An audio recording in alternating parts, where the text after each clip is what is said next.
Arratsaldeon, hemen gaituzue berriz ere Euskaldunon astearekin. Aurten 11. urte hurrena dugu, 11 urte eta 11 arrazoi euskara deskonfinatzeko. Disfrutatu ezazue aurtengo laburpenarekin.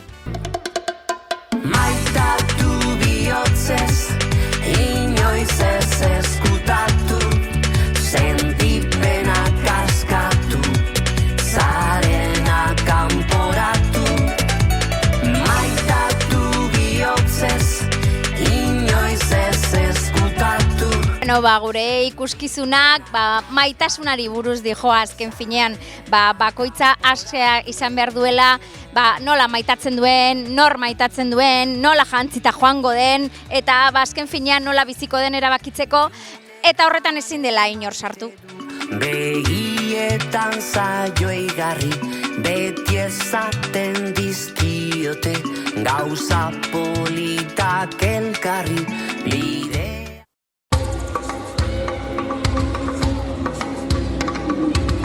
Komiki album batean saiatu naiz kontatzen 100 urtez Nafarroan, Lapurdin eta beste eskualdetan izan den sorgin eiza latza, gaitza eta hainbeste jende eraman duena aurretik. Eta saiatu gara ematen ikuspegi bat historikoa, lehenbiziko aldiz egiazki ze gertatu den herri honetan kontatu ez zaiguna.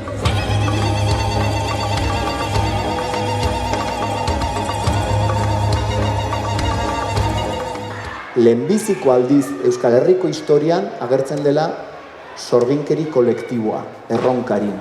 6 hilabeteko epea ukan dute nahi dituztenak harrapatu, torturatu, ejekutatu, ondasuna baitzeko.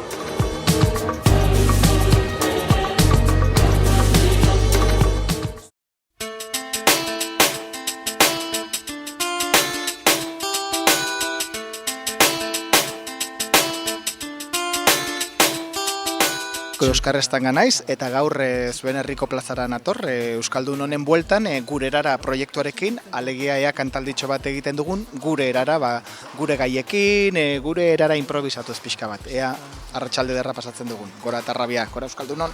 Nahi ez nuen ez baserrian, trebatu behar nintzen zeo zer berrian, zeharo galduta zenolako kasketak, aukeratu behar zirenean ikasketak. Atarrabian dago marziano ugari, etortzen naiz eta denak ikustea sari.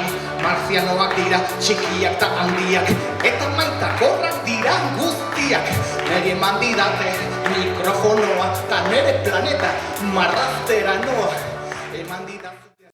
Kontakataka, kontakatio.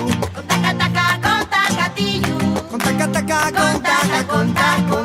kontakizuna kontatzen. Kontakataka, kontakatio. Guk kilimagera eta Euskal Herriko rumba egiten dugu. Eta honet horri atarra bira kilimak egitera jendeari.